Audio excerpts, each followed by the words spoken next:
What's up, guys? Welcome to the video today. Welcome to the channel. So I'm kind of excited today because this is the first video of a new playlist. So with great alacrity and fanfare, please allow me to welcome you to episode number 1.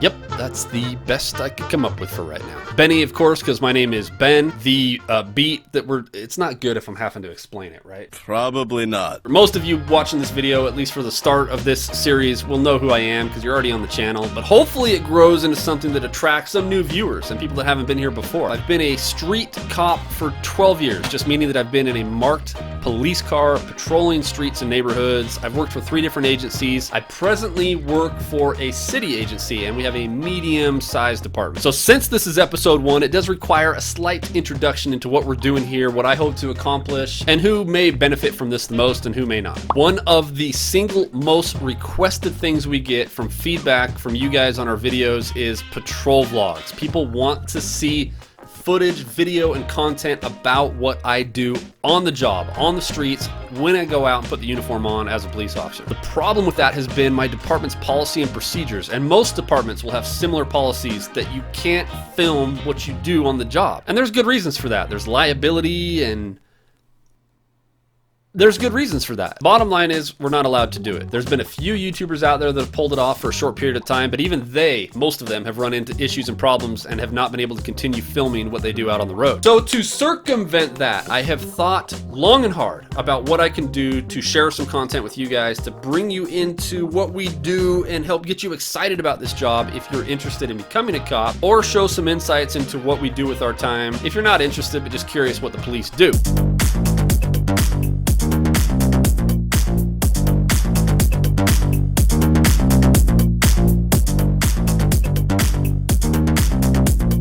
So when I was a teenager and very first decided I was interested in becoming a police officer, I found a blog. Anybody remember those? They're still around, right? This was a blotter type vlog with a city police officer, actually in my state, I'm in Utah, and he would blog about his day-to-day job, calls for service that he would go to, and his reactions and his feelings and his emotions. But I stumbled onto that blog and I was hooked. I could not get away from it because I was able to live in a way vicariously through him and see through the eyes of a cop and get a general idea of what their day was like. That was so cool to me. Yeah, I'm definitely a dork. But I've always remembered that blog, always remembered what it did for me and how excited it got me to do this job. And so I hope to replicate that in some small degree with this playlist. But this is episode 1. We'll do several of these and we'll see what your feedback is, what you guys like, what we can change, and hopefully establish a pattern where we bring you along and share with you the conflict, the excitement, the danger, the mystery that is being a police officer. I'll just cut to the chase right now and tell you it's mostly paperwork.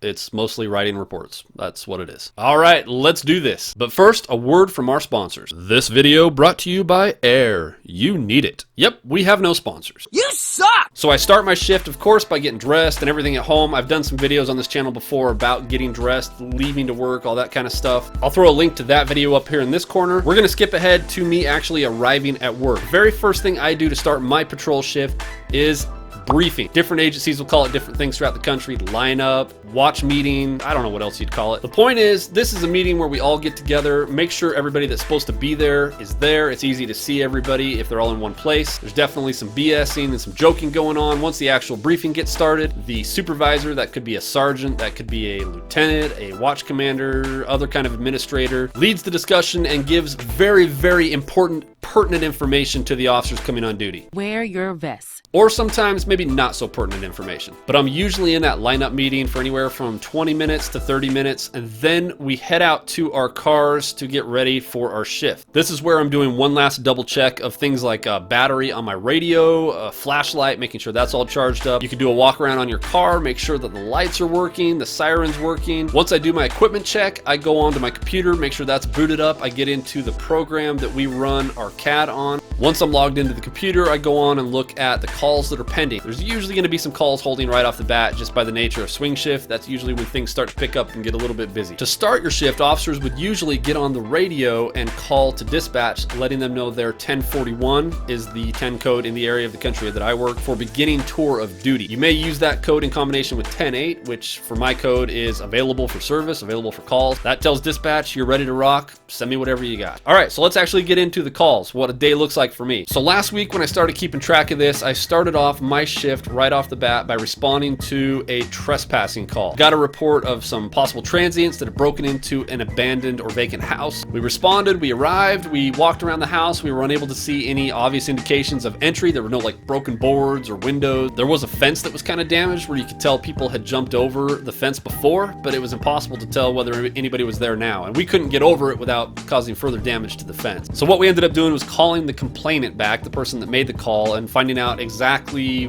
why they called, if they saw somebody physically go in the home or if somebody else told them. So I called her up and come to find out she hadn't seen anybody in the home. It was just a common problem where they knew people would occasionally go in there. So for whatever reason, it was that time of month, that time of day, she decided I'm gonna call the police and let them go over and check to see if anybody's in my home. So the next call I had, I was assigned to back another officer on report of a man that was urinating on the side of the complainant's home. That's messed up. Speaking of urination, I got this cup of something sitting on my computer desk. I don't even remember what it was. It smells like medicine.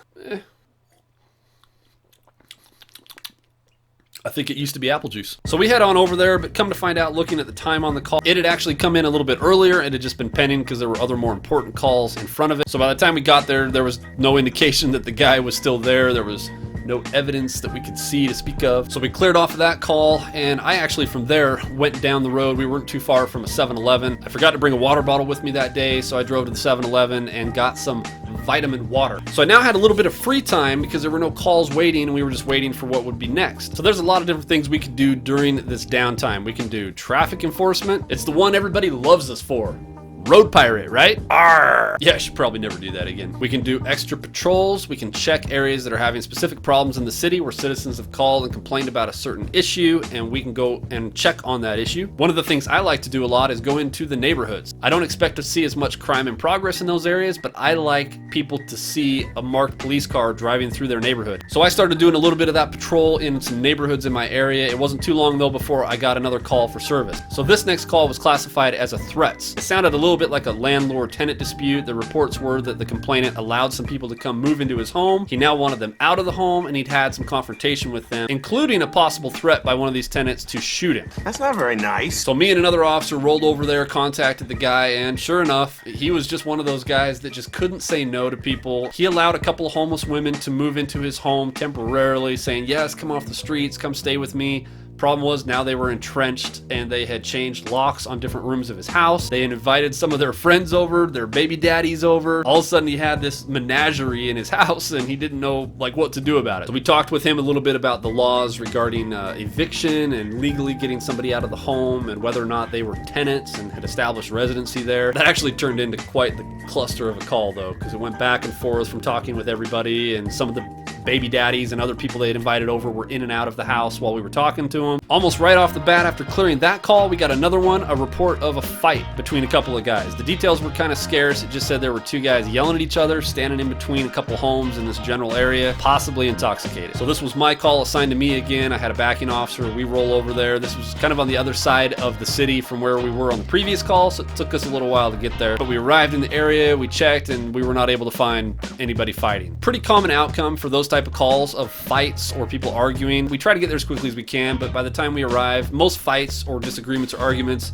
get resolved fairly quickly. Most. So a lot of times we get there and just end up checking the area to find out that they've left and are no longer there. No complaints here. I'd rather have people resolve it on their own versus us coming in and having to jump right into the middle of a brawl. At this point in the shift, the calls were coming in pretty steady. There wasn't much downtime or free time to go do anything else. So the very next call I got was a telephonic. This was a complainant wanting to talk to a police officer on the phone about a road rage situation. They had been tailgated into a parking lot and the other person had flipped them off or yelled at them or something. They had their feelings hurt. They wanted wanted to talk to a police officer about it. The next call I had was actually kind of an interesting one. This was at a local supermarket department type store. Somebody had come in with a camera card or cell phone or something to develop some photographs, print hard copies of photos. They had printed 2 pictures and never come back to get them. So another customer found them on the counter and turned them in. Turns out the photographs were what appeared to be a dead body.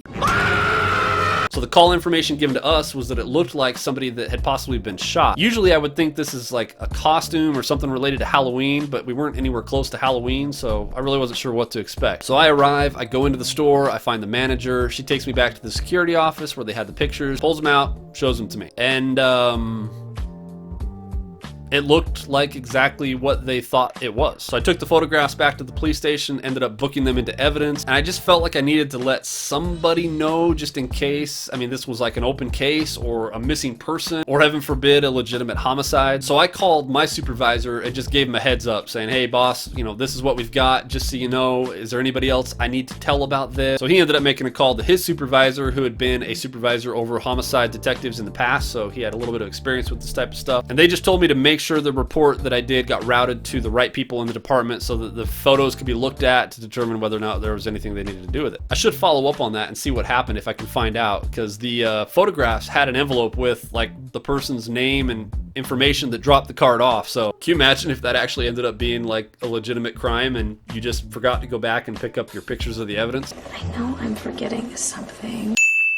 At this point, I was starting to get hungry. It was getting late. It was time for lunch. So a lot of times I'll bring food from home in a lunchbox and just eat it in my car while I work on reports or check the news on the computer or something like that. But I think on this particular shift, I was hankering for a nice #1 at Chick-fil-A and ran down to get me a chicken sandwich with some delicious waffle fries. So with my department, as long as there's not priority calls pending and it's not too crazy in the city, I can call out of service to eat my dinner. It's a very, very nice benefit. Not every department is able to do that because of their manpower. So after I finish dinner, now is the time to be checking my reports to see if all my paperwork for the day is done. And I've unintentionally skipped right over that. That's a major part of any cop's day, is paperwork. We don't have to do reports on every call we go to, but if we take any enforcement action, if there's any investigation that needs to take place afterwards, any kind of a crime that was committed, you're always going to be doing reports on that. Graveyards have come on at this point. There's a little bit of overlap in my department. So when graveyards comes on, they start handling the calls for service. We're now winding down to the end of the day and we have a line down. Another briefing with important, pertinent information. They can get uncomfortable, but vests save lives. Then we get dismissed and I head out to my car and drive home. You guys that have been on the channel for a while already know that we participate in the Car Per Man program, so I'm able to take my police car home to my house, and that's what I drive to and from work. And that's it. That's my first shift. That's what a typical day in the life of a city cop looks like. Now, of course, we're barely scratching the surface on this. There are so many calls that we handle all the time that I didn't handle on this particular shift, but that's why you guys have to come back next week. Over the course of time, you'll start to get a picture of what the day-to-day life for a cop is like. So before we end the video, I want to invite you guys to leave some comments below, questions on these specific calls, things you would like to see. Let us know what you thought, let us know what your questions are, and we will review some of those before we start the video next week. All right, thanks everybody for being here. Appreciate the support. Thank you for everybody that is subscribed to the channel. We love you guys. We look forward to seeing you next time. And remember, this video brought to you by Air. You need it. Okay, I'm done. Let's level up. Pedal to the metal when I play the cut. Doing double time like double dutch. Lay a dime a dozen, so I double up. These late nights finna pay off. Gonna take flight, no days off. My blood pumping, my blade sharp. Young Savon trying to save all.